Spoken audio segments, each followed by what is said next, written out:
欢迎收看欢迎收看最上新一集的安怎讲诶？台湾味的红红城。为什么台语？就私那够笨啊！今仔日诶 we have a special guest 今天这一集放弃了，对不起。对，今天这一集呢，我们其实是有一个非常特别的来宾，因为我们平常这个节目台湾凤城，我们其实都是中文为主，然后几乎都是以中文去 conduct， 然后去问问题的。但是因为今天呢，我们有一个非常特别的嘉宾，他是我们 ASU 的一个 staff，叫 Kelly Mukherjee， 他是 born and raised in America， 他家庭的母语呢是以台语为主的，所以他对于中文来讲，不是说像我们一样特别流利。其实说我如果可以用台语主持的话，我当然会用台语主持。那Jessie，你是会台语的人吗？我吗？我几点嘛？几点呢？我是我较练凳啊。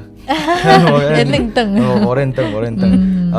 Yeah, so probably this episode will mostly conduct in English. So if you English and Taiwanese. English and some Taiwanese. So if you guys are if you guys think our English is so broken, you can turn on the subtitles and see what we're actually talking about.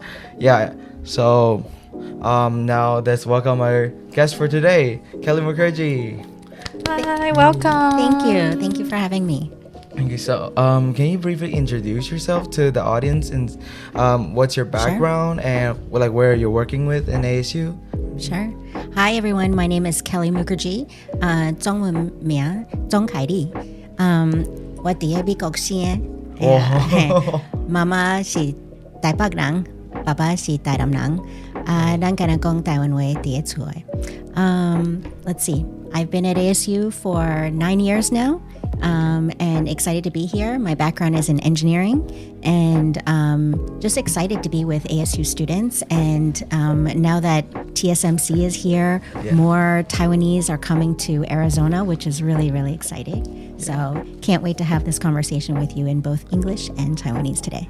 Thank you, Kelly. Kelly has been a big support for our unit as well. Throughout multiple events. If you guys ever been to our events, you probably will see Kelly in speaking or having a table, and also being among you guys as a guest. So she's very supportive, and she also wants to get more ties with her roots back in Taiwan. Yeah. I work at the ASU Enterprise Technology, so that's where I've been working for the past 9 years. And more specifically now, I'm working with the ASU Next Lab. And so the Next Lab gets to employ 30 to 50 student employees. We actually pay our students to learn. And so they get different projects around AI, spatial computing. They get to make games or do some VR type experiences. So excited to also talk about the experiences we can give our students too. So Kelly, you mentioned that you was born and raised in America, and then we would like to know maybe people ask about your identity, and then is there any times that you feel it's kind of like a big cross, and it's kind of difference from Taiwanese or American, what's your perspective of this? So let me first start by saying how my family even got to America first. How about I start there? Yeah. So my parents both went to Zhongyuan Daxue in Taiwan. Yeah. Okay, so that's how they met. And they fell in love and came to America. So they both wrote their applications to come to America for graduate studies, because back then the highest level of education in Taiwan was only college, right? Yeah, and then they didn't have any graduate studies. Yeah. So they both applied and they both got in to universities here in America. So we're really, really grateful for state universities, because that's how my family got to immigrate to America. That was in North Carolina. So both my parents went to North Carolina State University. They didn't know about Arizona at that time, right? Yeah. So now it's wonderful that the students in Taiwan have ASU to come to, right? Yeah. Back then it was NC State. So both my parents got their master's degrees and their PhDs. They wanted to go to the highest level. So both of them 博士, right? 博士 yeah. 博士 Yeah, 博士 So that's how I was born in North Carolina. And I grew up first speaking Taiwanese. So Taiwanese was my very first language. And then at school, then I learned English. And it did feel a little awkward, but I always actually felt American. I felt American. I was very proud to be Taiwanese. And I spoke Taiwanese at home. I got to speak Taiwanese to my two amas. Nangai ama kana eo gong Taiwanese, right? So they only spoke Taiwanese. And so if I didn't learn Taiwanese, I couldn't communicate with my two amas, right? Yeah. But in school, really, I just felt like we're all people. We're all human beings. It doesn't matter what your skin color looks like. And I just tried to fit in as much as I could. And so I was very proud of my Taiwanese heritage because that's the way my parents raised me. But then I also embraced my American side as well. Wow, that's amazing. It's amazing. Like America really brings this platform where every every ethnic groups or every roots, different backgrounds, they can all come join together and just be themselves, be American, and also be proud of their own heritage. Yeah, true. We're just curious about do you have any time you feel like, oh, your background is kind of different from people or Taiwanese from Taiwan, peers in America. Yeah. Definitely, really different, especially since it's a bit rare for people to only speak Taiwanese and not Mandarin.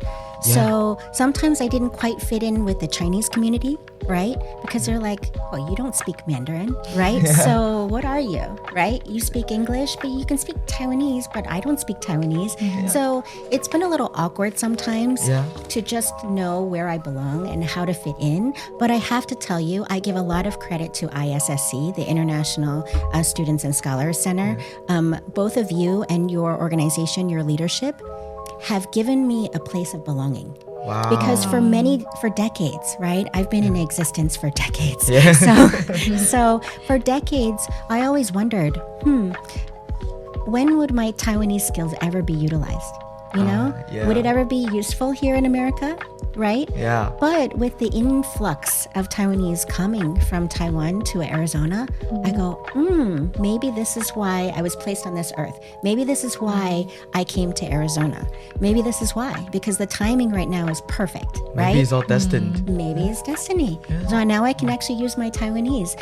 Now that we have wonderful staff and faculty luncheons, I can practice my Taiwanese there. Or maybe with the Phoenix sister cities, right? With Phoenix and Taipei being sister cities for 47 years is amazing, right? Yeah. And so there I've been able to practice my Taiwanese too. So now I'm finding a place of belonging. So thank you for giving me that. What is for you? What does it mean to be Taiwanese? Well, I'm so proud. I think pride is the word that comes to mind. That is really what we were brought up with. And I have so many cousins here and so many uncles, and aunts. Yeah. And everybody is proud to be Taiwanese. And we do make a distinction. I don't know if that's right or wrong, but we do make a distinction of, no, I'm not Chinese, I'm Taiwanese. And we're proud to be Taiwanese. Exactly. We're proud to talk about Taiwan. We're proud to show off the language, right? Yeah. Because it can't be practiced everywhere, but it's a home language. So it's a language that kind of feels warm to the heart, right? We recently welcomed 50 faculty and students from Taiwan universities. They came to visit us at ASU. Wow. And I was able to greet them all in Taiwanese, and that felt so special. So I'm very proud to be Taiwanese. I'd say that would be the main word that comes to mind. Wow. I'm kind of curious. You had mentioned your cousin are also in American, right? Yes. So is Taiwanese also the main language for them right now? Yes. So Taiwanese, I think they all came during an era where they were forced to speak Mandarin in school. So my dad and his brothers and sister, they were all forced. And so having that feeling of not having freedom and being restricted on what language you must speak and then what language you'd be fined if we ever heard you speak it, I think caused them to really amp up their pride even more and to say, all right, we're going to go to America, but we're only going to teach our children Taiwanese because because we were forced to speak Mandarin before. So it's a little bit of a different thinking, but I'm very proud that they taught us Taiwanese. So now I treasure. It's a very special language. Yeah, that's very important because I think like in Taiwan, like most of the generations, like for us, Gen Z or like other than that, younger than younger than us, Gen Alphas. Yeah, and then they like we didn't like speak Taiwanese that much. Like even though in our home or in a school, and especially for like some career. So I was very like surprised that many of the Taiwanese here speak a lot of Taiwanese, but not like Mandarin. So yeah, that's very like amazing, and I think this heritage and this kind of habits have to keep going on, like even in Taiwan. That's very important. I would love to figure out how do we bridge that gap, right? So both in America and in Taiwan, how do we preserve our culture and how do we celebrate it more, right? Because I want my children to learn more Taiwanese heritage and Taiwanese culture, right? So I love that the Taiwanese government is always thinking very creatively. I actually think very highly of the Taiwanese government. I think they've encouraged so much innovation, so much cross collaboration globally. Like Taiwan to me is very humbling, and Taiwan is not afraid to say, I might not know everything, but let's go elsewhere and learn it. If Singapore is doing this the best, let's go learn from them. Or if Japan's doing the best in this, let's go learn from them. And that's the right mindset to have, I think, to be a learner and to grow and to like make the country prosperous. I think you need to have that mindset that we don't have to be perfect at everything, but we can go learn it from the people who are doing it well already. That's very important. And also, that's also a big issue for me also, because the elderlies are also like, the elderlies are probably one of the biggest groups that speaks mostly Taiwanese, probably more Taiwanese than Mandarin, and it's always hard to communicate with them, because even though I know a couple of words, like those like basic words, when it comes to idioms, or when it comes to like just like long sentences, and or even Taiwanese has dialects between regions and regions in Taiwan, so it's just hard to catch everything when you're not a native speaker for Taiwan or Taiwanese, because it's such a unique language, and it's probably harder than Mandarin. Well, I think everybody has to have a mindset of being like a child. And not being afraid to be childlike. When learning a new language, you have to be fearless. You have to be brave. And that courage then allows you to learn. So don't be afraid to say, well, what does that mean, right? Or how do you say that word? I think that's the mindset we need to have if we really want to preserve Taiwanese. What you're doing right now to preserve and to speak Taiwanese in front of Taiwanese guests and Taiwanese peers like us is really unique, and also I think it's a good way that we're trying to preserve our culture. Like you're really into preserving the language, and that I think that's the essence of our culture. I think it's just a beautiful language, actually. Yeah, we should talk in Taiwanese right now. Okay. Like we have to talk.講台語。OK，我是要問哦，你之前什麼？之前敢去過台灣？我捌去過台灣，幾遍，差不多5遍。咱最近2年前有去，咱有30個親戚對美國去台灣，咱去3天，所以咱會當講咱的親戚對倒來。3天無夠啊！哎呀，3天。What did you eat? I was like, how do I ask this? What did you eat in Taiwan? Yeah, like what did you eat back in Taiwan? I'm just gonna say this in English. 我大家人攏要請大頓，所以辦桌哦，所以大頓攏辦桌，咱做歹勢甲因講傷濟菜 ，right？因為大家人攏要請甲做大桌的，互你上好的，但是逐工食小可咸每当食 street food 每当去 night market 食因为食伤饱所以咱来个倒转去咱可能会安排无同款的雅琪是什么 Night market 雅琪阿拜 next time another time my Taiwan is truly broken. That's okay we can learn today Yeah. 你是台北人我妈妈是台北人爸爸是台南人所以妈妈对台北没用过讲真济国语伊讲真济国语但是阮爸爸都不爱讲国语台语所以因为伊甲阮爸爸做伙爸爸就讲要咱来用台湾话讲好不好所以阮妈妈就改伊就较少讲国语若要讲咱的歹话因就用国语我感覺台語a bit hard 歹講因為你若無練都無去所以咱較接講台語的係啊我被 like 來練練習來練Wow. Okay. I felt so out of place right now. Okay. Yeah. We have like 3 languages here. It's like so hard to like. Yeah. I'm actually from Taiwan, guys. And I'm learning Mandarin. I've been on Duolingo for 4 years. Oh, really? Okay, since you mentioned that you're actually better in Taiwanese, then I want to test you a little bit. For it.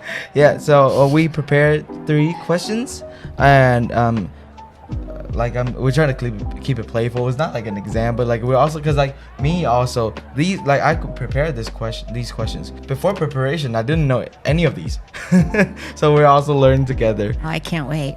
Bring it. So the first question will be, which of the following is not a Taiwanese name for a giraffe? Oh my gosh. Yeah. I don't know if I learned giraffe. Okay, so just based on your instinct or like based on the pronunciation. So the first one, can you try to pronounce it maybe? I've never seen this kind of pinyin before. Yeah. So this Dang am lok. Yeah, Dang am lok. Yeah. Kam tiêu. Dang am lok. But there's one that is false. So even though you can probably pronounce it, it's probably not correct. The second one. Yeah, Kirin lok. Kirim lok. Oh, Kirim lok. Kirim lok. Okay. And the third one is Unpan lok. Unpang lok. Okay. I'll directly translate the word by word, so you can probably get it. Well, dang am, kam si dang like long neck. Yeah. Right? Okay. And the fourth one, dang tao lok a. Dang tao lok a. That's like an antelope. Loga is like a deer or an antelope, right? Loga. Lok is deer, and like basically you can see every name inside has the word deer. Kind of looks like it. So the questions would be which one is not Taiwanese. Yeah. Oh, which one's not Taiwanese? Yeah. Not Taiwanese name for a giraffe. I would say C doesn't sound. Unpan lok. Yeah. Yeah. That doesn't sound Taiwanese to me. Or Okay. That sounds. I mean these are all Taiwanese words. But that one doesn't sound like giraffe for some reason. Okay. And what about you, Jessie? Me? Yeah. Among these 4, what do you think? Which one do you think is not giraffe? Oh my God, I'm so bad at Taiwanese. Let me see. Aren't we all? Not you, definitely not. No, I'm still learning. I have a small vocabulary still. Wow. I would say maybe D. D. Deng Tao Lok A. Okay. So the answer is actually, you're correct, Kelly. C? It's C. Yeah. It proves that I'm so bad at Taiwanese. Oh my God. Yeah. So I believe, because I knew beforehand, I knew Gilim Lok, this word. I also know that too. Yeah. Kidding though. So when I'm searching about this, I found different names for different regions in Taiwan, and people do call it Deng Am Lok, which is like exactly what Kelly explained, like long neck or long chin. And Deng Tao Lok A is also a regional dialect for Taiwanese, even though it's already a dialect. But it just means long head deer. But cool. Yeah. And Umpan Lok A, I just made it up. Umpan, to dissect this into the like word by word, it means deers that has the pattern of a cloud. Oh. Yeah, so like, different dots and plaid. Yeah. Oh, thank you. Look at you. Very good. So here's the second question. So which of the following is not a Taiwanese name for a hamburger? The first one, 肉饼包. 肉饼包. Okay. Yeah, the second one, try to pronounce it maybe. Hamburger. Hamburger. Hamburger. Hamburger. Okay. Yeah. The third one, 米國掛包. 米國掛包. Okay. Yeah, you know米國, Yeah, right? You know, American. Yeah. American sandwich. Yeah. and D is 漢堡. Yeah, Hamburg. Yeah. Oh. Like which one do you think? Okay. Yeah. Which one do you think is not hamburger in Taiwanese? B. B. So hamburger. Yeah. I also go for B. B. It sounds too English, isn't it? What is hamburger? Hamburger is like Japanese, like hamburger. Hamburger. Both of you are wrong. What? So I actually made this up for the first one. Ba bia bao is false. Okay. Ba bia bao. You know what ba bia is, right? It's like a patty. Okay. Ba is Ba, meat. Yeah. Bia is like Like a patty. Okay. Yeah, like a patty. So it's like whatever. I just made that up. Okay. Very creative. Hamburger. Like That's serious? yeah, Okay. that's serious. So weird. And miko guaba actually people call it, but it's like more called Slang. Slang. Right? Slang is like miko guaba because we do have a Taiwanese local delicacy called guabao, which we kind of translated into Taiwanese hamburger, but it's actually steamed bun and you have a piece of braised pork belly inside. Have you tried it before? Yes, guapao is so good. And you know So what? good. It's becoming popular here in America. It is. Oh, really? Yes. Yeah. Where Oh. you can get the frozen guapao in maybe Ranch 99. Huh? Really? Yeah, and then you can steam it at home and then you can fill it in with whatever you want. So you can actually make them at home. No way. I actually found some decent guabao in the Phoenix area, so Yeah. it's very In the nice. restaurant? Yes. Yeah, in the restaurants. Yeah. Yes, becoming very popular. Nice. And also, hanbao. Hanbao. Hanbao is Hamburger. hanbao is Official word. it's the Mandarin name, and also we just use this for the Taiwanese Version. version, Okay. but it's basically talking about the same thing. Yeah. So the third one is also about the global influence on Taiwanese. So which of these Taiwanese names comes from a foreign language? You might not know these words, but one of them is from foreign language influence, and yeah, the others are not. First one is Katahu. Katahu, and the second one is sabun. Sabun. Okay. Yeah, sabun. Third one, bakian. Bakian. Yeah, Okay. bakian. And the fourth one is katachia. Katachia. Yeah. Okay. I believe it's probably easier if you know some of these words. I know all of them. You know all of them? Yeah. Wow. So katahu is your foot, right? Yeah. Okay. Or your leg. Katao. You mean the Katao. first one? Yeah, katao.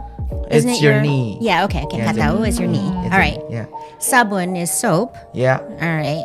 Bakian are your glasses. Yeah. And then Katachia. katachia is a bicycle. Exactly. Wow, you Okay. know all of them. So comes from a foreign language. Yeah. One of it is not from Sabun. Taiwan. Yeah, maybe sabun. Sabun. Sabun. So sabun is like you mentioned soap, right? And you guys are both correct. Oh. It's yeah. Yay! Just Finally. Sabun is from Improving. French. Savon. Sabon. That's so Me cool. There's so many too. global influences, right? When we talk about bread or when we talk about tea, Yeah. or maybe when we talk about soap, Yeah. there are some words that kind of cross over and then have traveled the globe. Yeah, hamburger. Right. I remember in 4th grade, I grew up in Florida during that time. And unfortunately, the kids were not nice in 4th grade. Ooh. And so they made it very clear that I was not like them. Oh. So they harassed me. So that was, I guess, that's not a great story, but I mean, it's the reality sometimes. When you look different, when you maybe dress different or speak a different language, that's the negative side of things. That, and sometimes kids don't mean to be mean, but I did get picked on during that time. I see. Yeah. So I remember that, but luckily it doesn't hurt me so much that it held me back from being me, right? Yeah. So luckily it was just one short blimp in time.